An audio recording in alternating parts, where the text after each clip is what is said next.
Olá, estamos de volta com mais um episódio do Fala Juros Podcast, mais um episódio do ano de 2024, esse é o nosso segundo. E, gente, eu tava muito animada para começar, porque eu tava sentindo saudade de vocês, o recesso aí, né? Enfim, hoje nós trouxemos um convidado incrível que vocês vão gostar muito, trouxemos um conteúdo muito bom. E o profissional que a gente trouxe hoje para a gente bater um papo, descontraído, entender algumas coisinhas e ajudar vocês, é o Dr. Matheus Borges. E seja muito bem-vindo, Matheus. Obrigado. Quero cumprimentar você pela iniciativa de ter um podcast. Isso é tão legal, já começar 2024 já trabalhando com o seu sonho, com a sua atividade. Então, assim, eu tenho certeza que esse ano vai ser um ano muito especial para esse podcast. E quero também agradecer você que está assistindo. E olha só, hoje a gente vai falar de muita coisa boa. Eu quero que você acompanhe a gente até o final, viu? Por favor, fique, porque a gente vai falar sobre sistema prisional e sobre crimes cibernéticos, que é um crime aí que é recorrente, acontece muito, né? E as pessoas não sabem como sair dessa situação, né, Matheus? O famoso golpe, né, gente? Exatamente. Quem é que nunca sofreu um golpe ou quase sofreu um golpe? Então a Uma gente vai conversar sobre fraude, isso. poder identificar um pouquinho aí, né? Isso.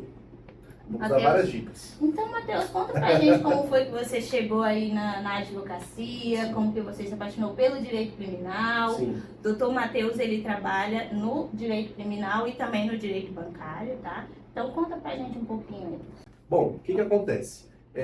Eu sempre sonhei em trabalhar na área jurídica. Eu lembro que quando criança fazia aquelas perguntas, né? O que você quer ser quando você crescer? E aí falavam assim, o que você quer ser quando você crescer? E eu falava, eu quero ser desembargador. Aí o pessoal falava bem assim, mas por que você quer trabalhar num barco? As crianças, né? Então, eu falava isso e falava assim, não, você não sabe, o desembargador é o auxiliar do juiz. A minha cabeça quando Você criança. tinha quantos anos? Né? Tinha 7 anos de idade. Você já sabia isso? É. Eu falava que eu queria ser advocacia, entende? Na época. Mas assim, começou essa vontade pelo direito dessa forma. Só que eu acho que eu tenho a realidade da maioria dos brasileiros, uma realidade muito simples. Então minha mãe, empregada doméstica, não tinha oportunidade de fazer faculdade. Eu comecei a trabalhar desde cedo e tudo mais. E ali eu ganhei uma bolsa em direito, depois de muito trabalho, muito estudo, muita correria. Comecei fazendo redes na área de tecnologia, por isso que hoje eu trabalho com direito bancário e trabalho com crimes cibernéticos, que eu gosto muito dessa área de tecnologia. E aí eu larguei a área de TI e comecei com a bolsa em direito. E aí, durante o período que eu fiz direito, assim, a história é muito grande, mas resumindo, eu sempre gostei de ser bem proativo, de trabalhar bastante. Eu acabei trabalhando, às vezes, até mesmo em 3 lugares ao mesmo tempo. Então, para poder sempre estar pegando mais, a minha preocupação era, quando eu me formar, eu tenho que ter um emprego, eu tenho que conquistar a minha autonomia financeira, ajudar a minha família. E aí, teve época que eu trabalhava na defensoria de voluntário, trabalhava no tribunal remunerado e ainda trabalhava no escritório também, de forma voluntária. E assim, a minha vida era isso, era trabalhar em prol realmente da área do direito. Veio 2020, ia fazer a prova da OAB. Eu estava num grande escritório em Brasília, já trabalhando como paralegal e, entre aspas, advogado, mas era mais paralegal. E eu decidi sair de lá com um bom salário para poder abrir o meu escritório em 2020, fazendo a prova da ordem.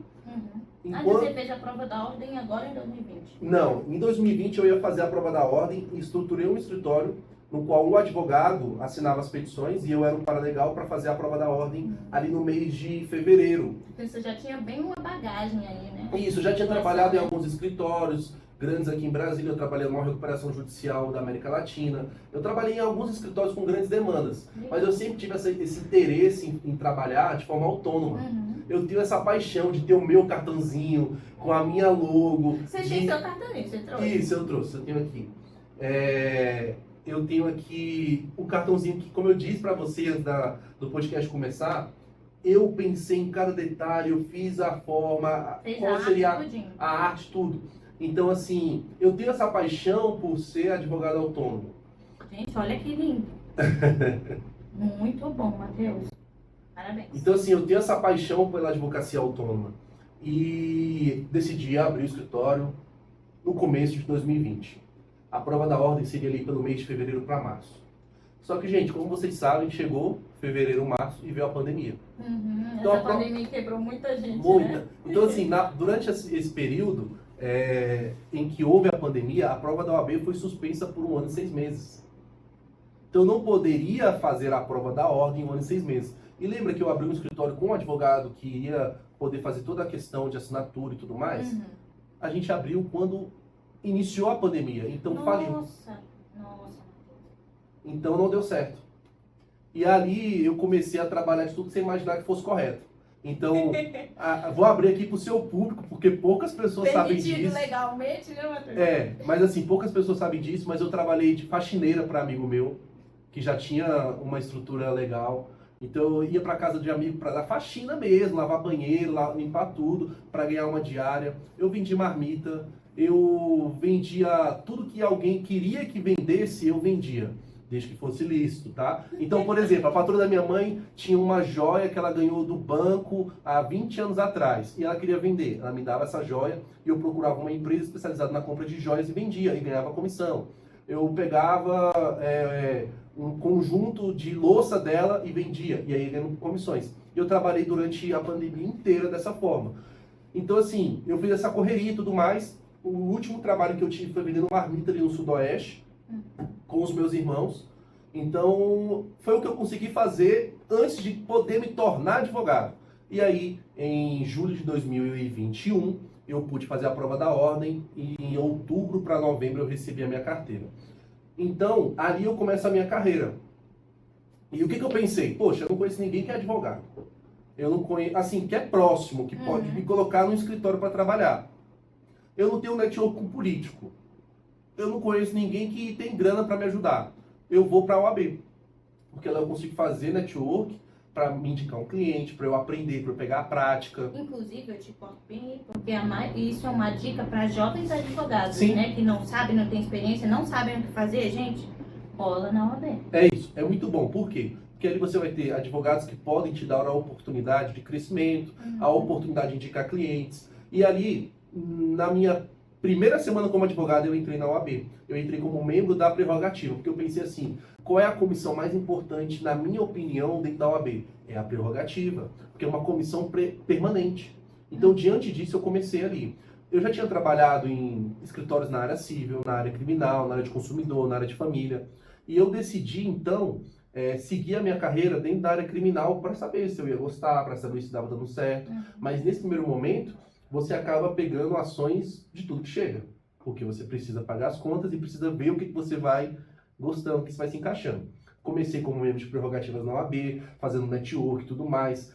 Não vou falar muito de valores, mas assim, no primeiro ano, eu consegui um network dentro da OAB que me gerou um processo de 30 mil, depois de mais um tempo um processo de 90 mil, e aí eu comecei a galgar ali na advocacia.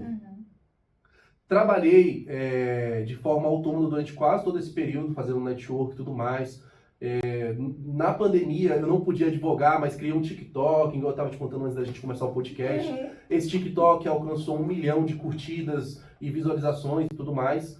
E depois disso, eu perdi o acesso a essa conta e hoje eu estou voltando a produzir mais conteúdo. E a minha advocacia começa assim.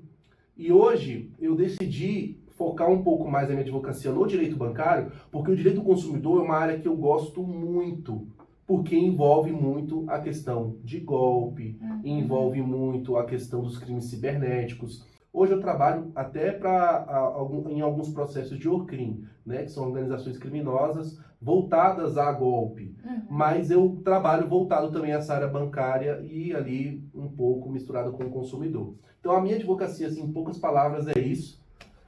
Pra gente começar a nossa conversa aqui. Muito bom. Gente, que história bonita, que história legal de superação, né?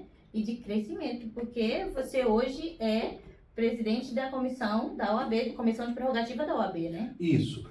Com o tempo, eu comecei a mostrar um trabalho legal dentro da OAB, e aí eu fui, depois de membro, nomeado como vice-presidente de prerrogativas da OAB Subseção Paraná Itapuã, porque para quem não sabe, a OAB ela tem uma seccional que é de cada estado, e as regiões administrativas, vamos colocar aqui os municípios, entre aspas, eles vão ter cada um deles a sua subseção.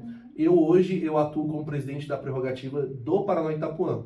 Então eu comecei a trabalhar em prol da advocacia, porque é isso que é prerrogativa, esse trabalho em prol da advocacia, para que eles possam trabalhar, para que eles possam ter o seu cliente 100% atendido dentro da legalidade, para o Paraná Itapuã. Mas, eu não posso deixar de comentar uma coisa. Ok.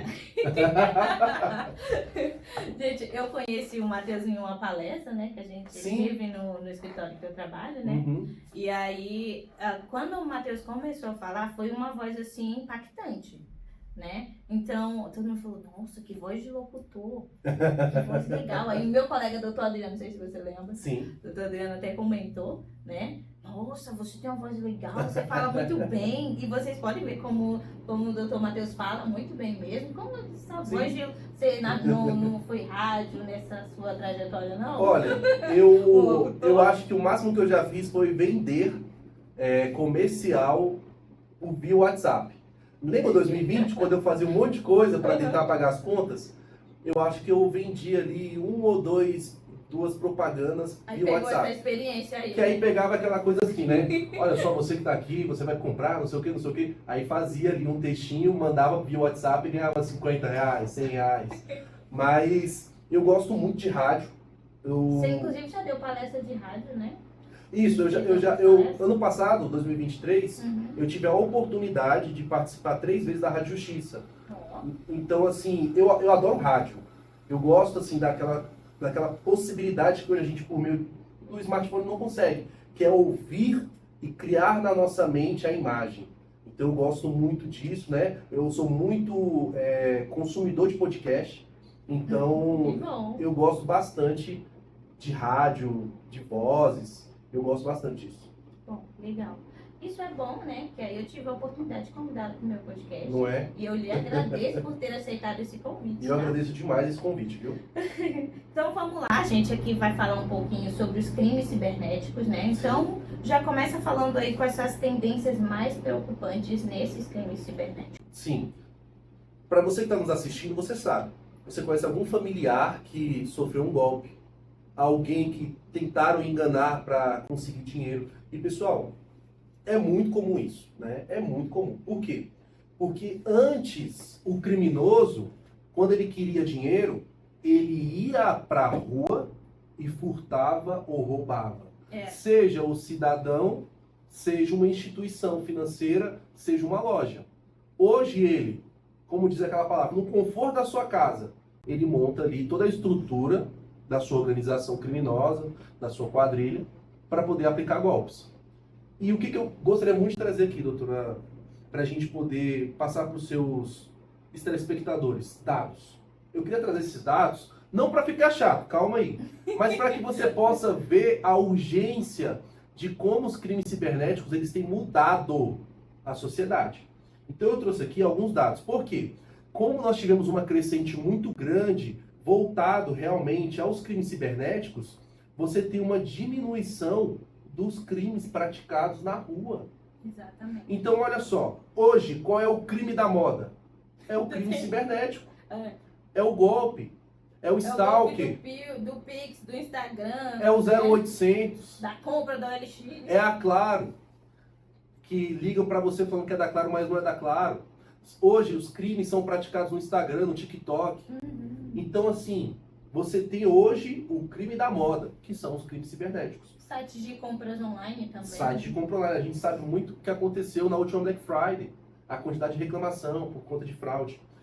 As informações que eu vou trazer aqui para este programa, para esse podcast, elas são encontradas, pessoal, no Atlas de Violência 2023, que foi realizado pelo IPE, que é o Instituto Brasileiro de Segurança Pública. Então, não estou inventando isso aqui. A gente vai colocar, até se você quiser, o PDF com o link desses dados, tá bom? Então, olha só, esse crime da moda, ele teve uma queda de 21,9% de roubos à instituição financeira. Gente, é uma diminuição de quase 22% de roubo físico em banco. Porque antes a desculpa do bandido era: não, a gente rouba banco porque o banco não vai ter prejuízo. Hoje, Olha a desculpinha. essa era a desculpa.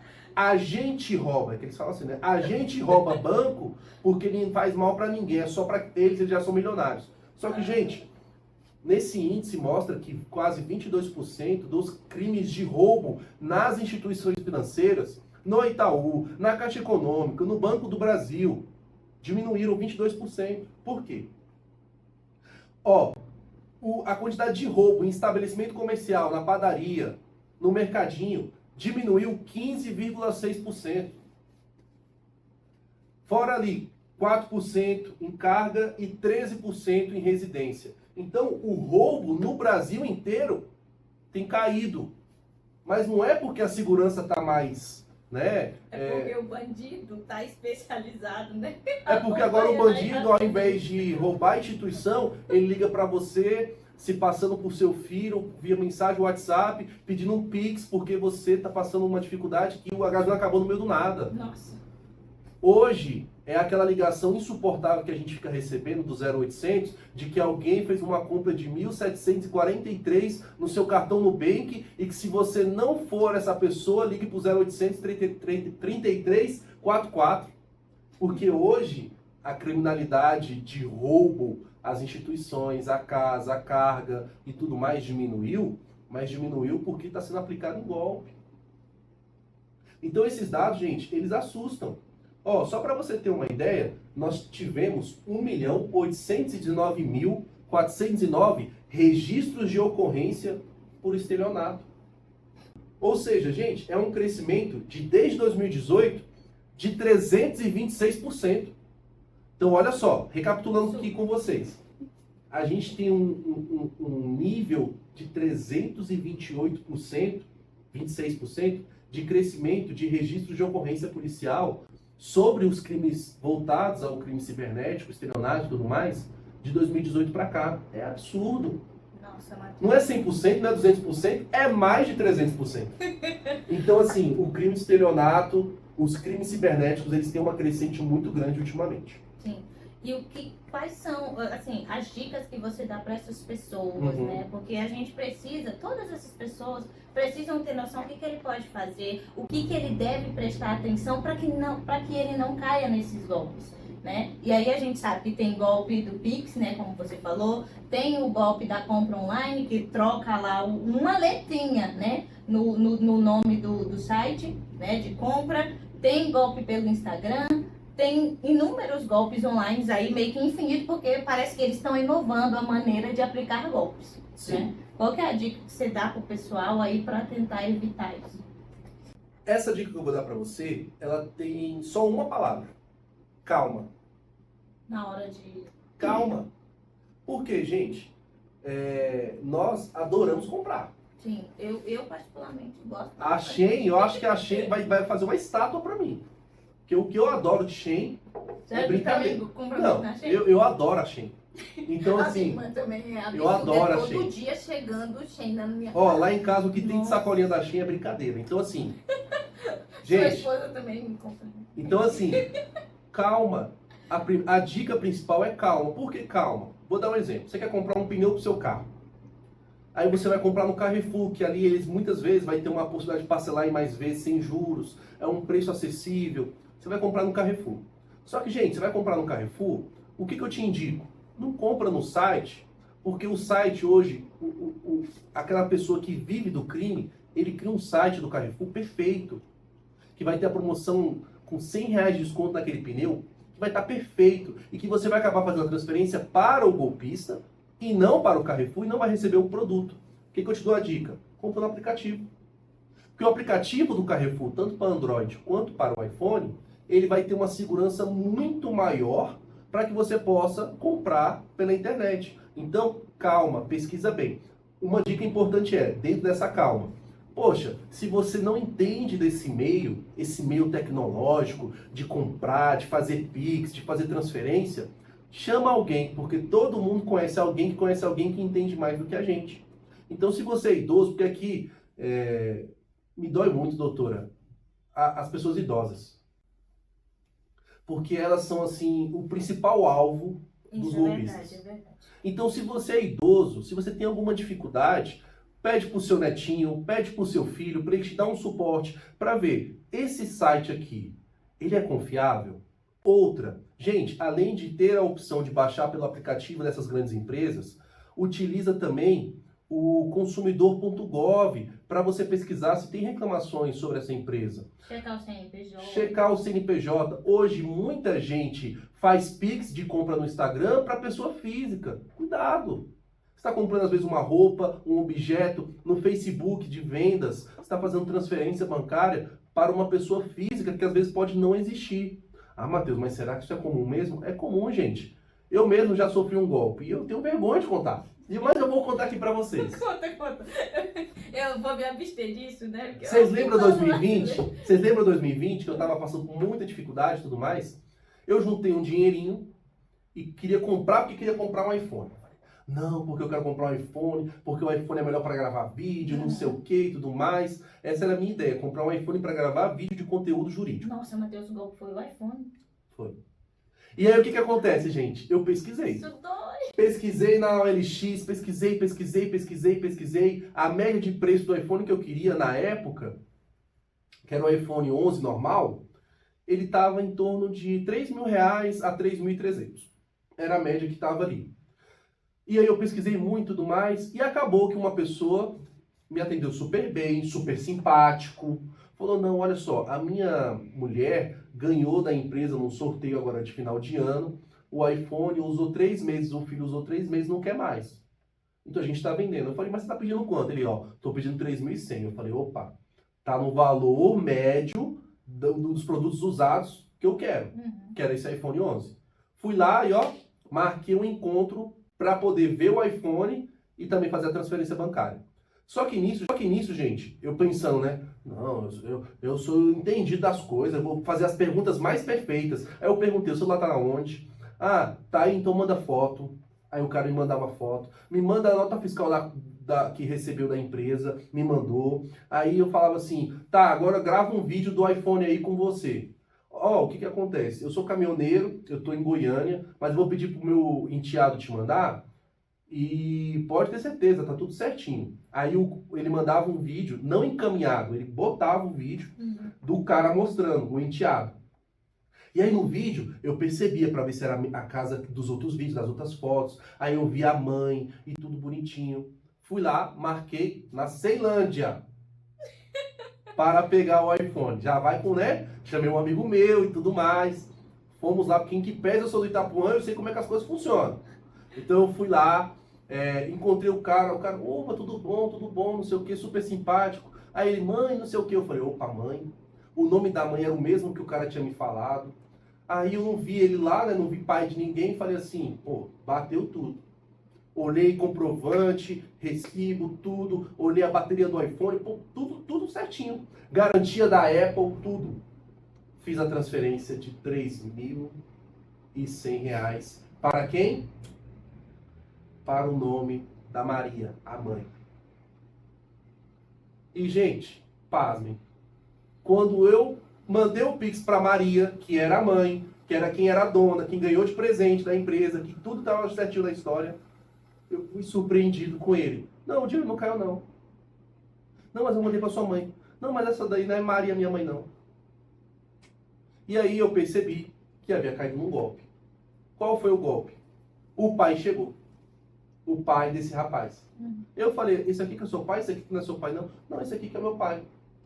E aí eu percebi que tinha caído num golpe.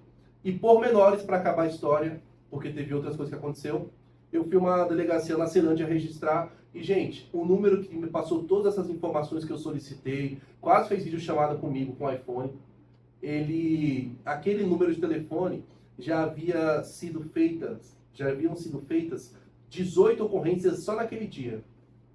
Então, só naquele dia, ele aplicou 18 golpes. E aí eu voltei, né, depois de vender muita marmita, tentando, né, gente, ter ali um celular legal para poder produzir conteúdo para vocês. E eu acabei caindo nesse golpe.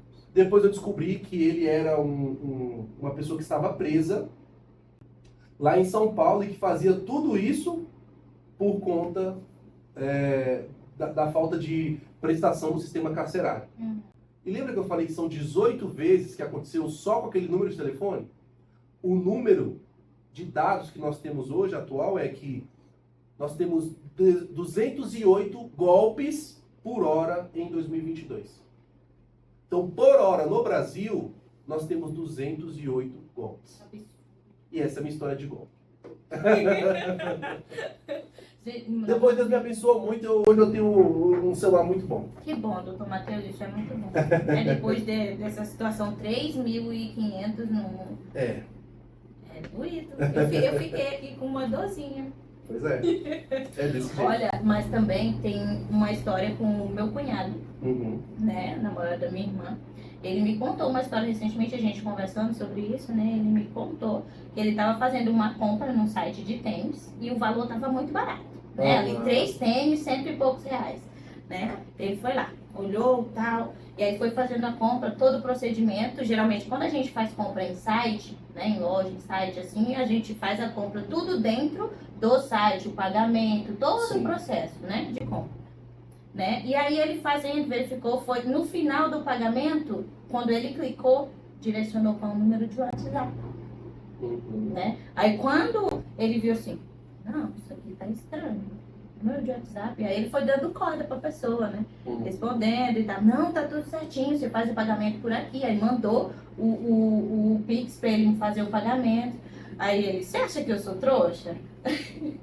Né? Ele já estava atento a isso, né? E aí ele conseguiu se livrar desse golpe. Pois é. Mas eu acho que isso é uma coisa que as pessoas devem ficar atentas. Então, ó, relembrando, as dicas, calma, calma. Muitas vezes comprar por impulsividade traz prejuízo. Então, se for comprar no site, vê se essa empresa é grande e tem um aplicativo próprio. Se você for comprar, pede o auxílio de uma pessoa que tem um pouco mais de experiência para poder ver se esse Pix está válido, fazer uma pesquisa no Reclame Aqui, no gov.consumidor. Essa empresa, ela tem um Instagram. O que tem nesse Instagram? Sabe quem sofreu um golpe agora que eu acabei de lembrar? Minha mãe. E eu falei, mãe, pelo amor de Deus, mãe, eu te passo as dicas para você tomar cuidado. Eu sempre falo com a minha mãe antes de fazer qualquer coisa. E ela levou um golpe de R$300. E esses dias copiaram uma foto minha no Instagram e mandaram mensagem para ela assim, ô mãe, tô precisando de um dinheiro. Eu falei, mãe, eu não mando essas mensagens não, mãe. Eu ligo pra minha mãe e eu falo, mãe, eu sempre vou ligar. Telefone. Sabe o que eu faço com a minha mãe, doutor Matheus? Eu sempre ligo pra ela por videochamada ou ligação normal. Sempre. Eu não falo com ela só por texto, justamente por essa questão. Isso. Ela sempre sabe, não, minha filha não passa horas e horas mandando mensagem de texto. A mãe sabe disso, meu pai também. E assim, a minha mãe, ela comprou, gente, diversas roupas em liquidação de uma loja lá no Brás, em São Paulo, que o Instagram era bombado, tinha muito seguidor, e que fazia isso, que fazia aquilo, e cada peça saía muito barato, muito barato. E aí ela comprou para revender, que ela tem uma lojinha de roupa, e aí não chegou. Ela pagou R$300, não chegou. Aí eu falei, tá, deixa eu ver aqui, para quem que foi? Ah, foi para a CPF. Eu falei, mãe, uma empresa dessa que vende assim 300, 600, 800 reais a cada segundo lá em São Paulo, eles têm que ter um CNPJ. Então, gente, cuidado, não transfira para pessoa física. Por quê? Porque se for pessoa física, é difícil de rastrear mais ainda do que uma CNPJ. Porque muitas vezes você tem laranja, e aí eles transferem de uma conta para outra, e aí vai indo. Então, esses são os cuidados. Cuidado na hora da compra pela internet. Cuidado com ligações. Por exemplo, banco, gente, não liga para oferecer nada. Banco liga para cobrar, gente. Quando você deve, o banco liga. O banco não liga para te dar uma oportunidade de agora ganhar dinheiro, porque banco não dá dinheiro, gente. Banco faz você pagar muito dinheiro para ele. Então, o banco não liga. Cuidado. Banco é o seu. E assim, eu falo para vocês. As pessoas que trabalham com isso são muito engenhosas.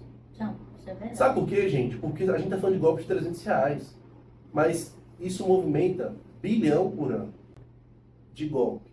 E assim, como eu disse para você, e falo aqui para os seus espectadores, o que mais me dói é o idoso. Porque o que tem de idoso que me procura, que às vezes estava juntando ali o dinheiro para trocar de carro, para pegar um carrinho mais... Nossa, isso é absurdo. Assim. Comprar um carrinho mais confortável por causa da doença, e aí acaba sendo ali enganado e passa tudo para a pessoa. aí você tem que entrar com um processo judicial, você tem que esperar os prazos processuais para depois buscar uma restituição, se não for demonstrado que o erro é seu porque não prestou atenção. Já tem isso, né? E aqui eu vou alertar vocês de uma novidade que é muito boa para o consumidor referente a golpe. Você lembra que antes ficavam toda hora ligando para a gente para fazer portabilidade? Os bandidos, os criminosos, eles criaram uma forma de fazer a portabilidade para ter acesso ao seu telefone. Então o que eles faziam? Eles ligavam na operadora de telefonia e falavam que queriam fazer uma portabilidade. E aí passavam seus dados para essas empresas e faziam a portabilidade. Só que, gente, o número é o mesmo, concorda? Sim. Então ele consegue fazer o quê? Recuperar a senha do seu Instagram, ele consegue recuperar a senha do seu banco, ele consegue recuperar a senha do seu iPhone, ele consegue recuperar a senha do seu Google, do seu acesso Google, porque tudo isso que eu estou te falando tem a validação do seu celular, por meio do seu contato. Então o cara faz essa portabilidade, você do nada ficava no seu telefone sem sinal, até você entender o que estava acontecendo. O cara já tinha mexido nas suas redes sociais, mexido no seu banco, alterado as senhas das suas contas. Então é interessante também deixar uma senha forte nessas redes sociais. No final, eu queria trazer algumas dicas importantes. Já pode adiantar. Já posso adiantar? Pode. Então, olha só. Dicas importantes, mas antes eu vou trazer a novidade. Recentemente, a Anatel decidiu, tá, por meio de portaria, que a portabilidade só poderá ser feita com uma série de requisitos. Isso faz com que dificulte para que o criminoso faça a portabilidade e tenha acesso aos dados. Então, olha só, as dicas para finalizar, porque eu acho que eu me embaraço nas dicas aí. As dicas para finalizar. Gente, todas as suas senhas, elas têm que estar em um papel na sua casa. Matheus, mas é muito chato, mas é importante. Por quê? Hoje, se você tem um iPhone e ele é furtado ou roubado, se você tiver a senha do seu iCloud, você consegue bloquear em qualquer lugar. Matheus, e no Android? Também. Você consegue pelo Find do Android fazer o cadastrinho do seu e-mail e senha. Tendo esse e-mail e senha que eu indico que seja bem difícil a sua senha, você consegue também bloquear o seu celular. Isso é um dos mecanismos para segurança na questão aqui, ó, de golpes envolvendo seu celular. Que é, a pessoa vai ali por meio de um link, nesse link ele já tem acesso ao seu celular. Para você ter ideia, eles ligam para idosos e falam, nós somos do banco tal, nós temos um novo aplicativo, eu posso ensinar a senhora a instalar esse aplicativo? E esse aplicativo que eles convencem os idosos a instalar no celular deles, faz com que eles tenham acesso remoto. Eles deixam uma tela branca no celular do idoso, por meio desse aplicativo remoto, entram no banco e fazem transferência. Nossa. Então, é muito cuidado em relação a isso. E, gente, tem uma novidade que eu quero compartilhar, apesar de finalizar aqui as dicas, que é o seguinte. O governo, no final do ano, lançou um programa, que é o Celular Seguro, que, ó, sim, eu vi isso, muito legal. Eu peguei essa informação, tem algumas horas, nós já temos 1,17 milhões de usuários. Só que, qual é o problema?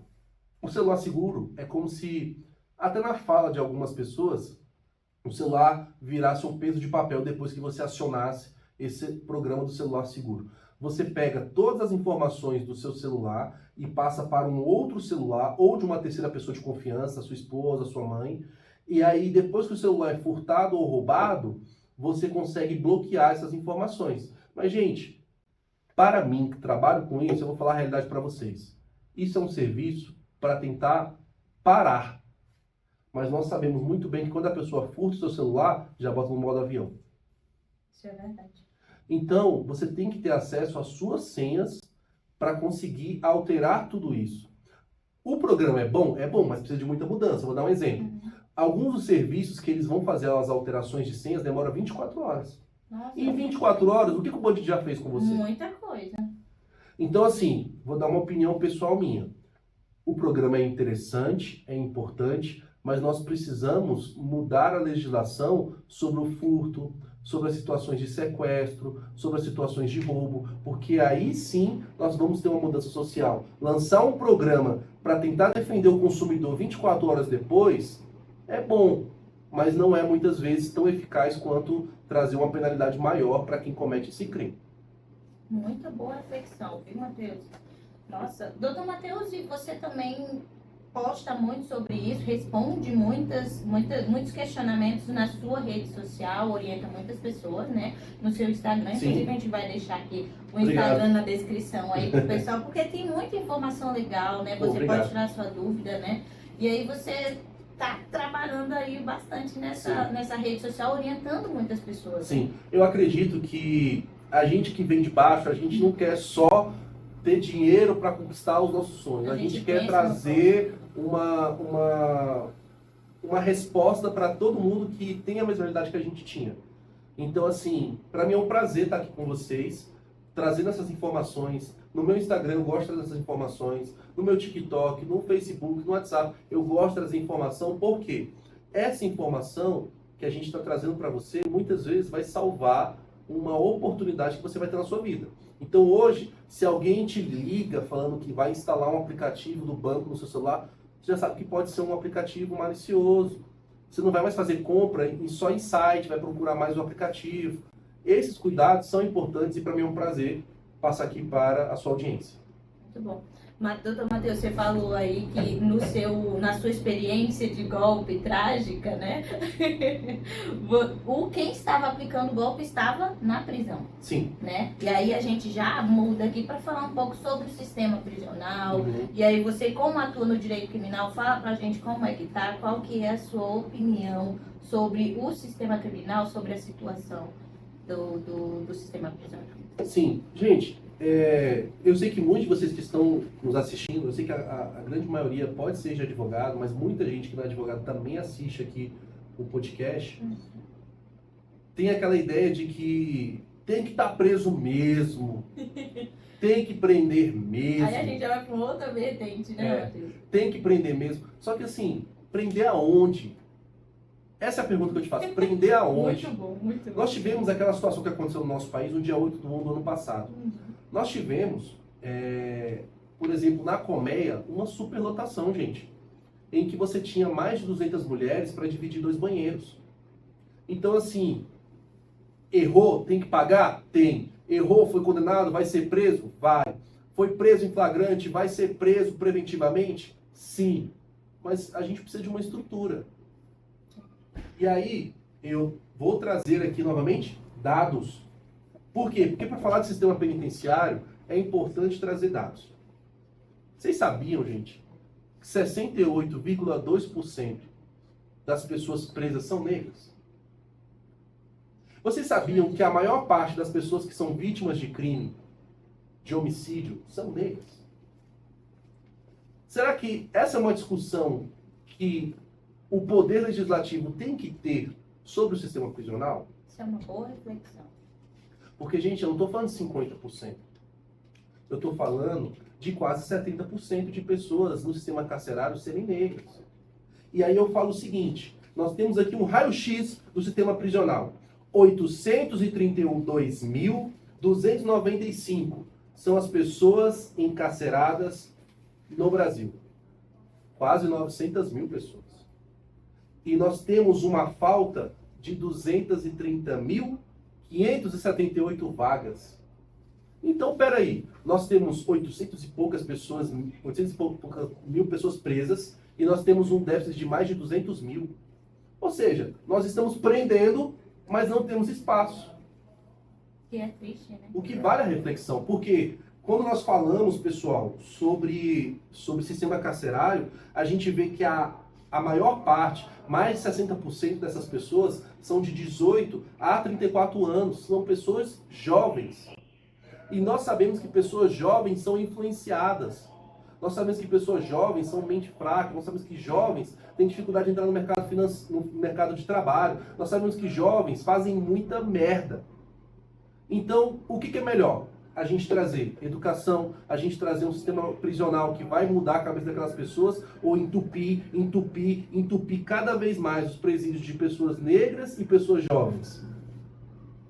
Eu acredito que para a gente ter uma mudança social, para que a gente possa prender melhor, para que a gente possa prender mais quem comete crime, para que a gente possa penalizar mais, que é o desejo da maioria da população, a gente precisa ter uma estrutura para isso.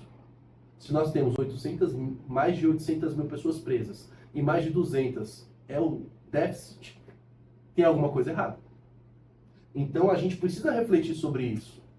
E a gente precisa saber o que a gente vai fazer. É criar mais presídio? É criar mais estrutura? Porque aí você vai envolver serviço público, você vai envolver empresas terceirizadas, aumenta o gasto. E aí vem, quando eu estava lá na Rádio Justiça, eu trouxe algumas questões voltadas ao gasto do Estado com a segurança pública. E, gente, é muito pouco. Salvo engano, eu peço desculpa se eu estiver errado, aqui embaixo está esse manual com todas as informações, é menos de 3% do nosso PIB, o investimento em segurança pública. Então nós precisamos investir em segurança pública para ter essa mudança. Eu sou advogado criminalista, sim, eu atuo com técnica, mas eu acredito, gente, na ressocialização, eu acredito nessa mudança, realmente. Muito bom, Matheus, essa reflexão.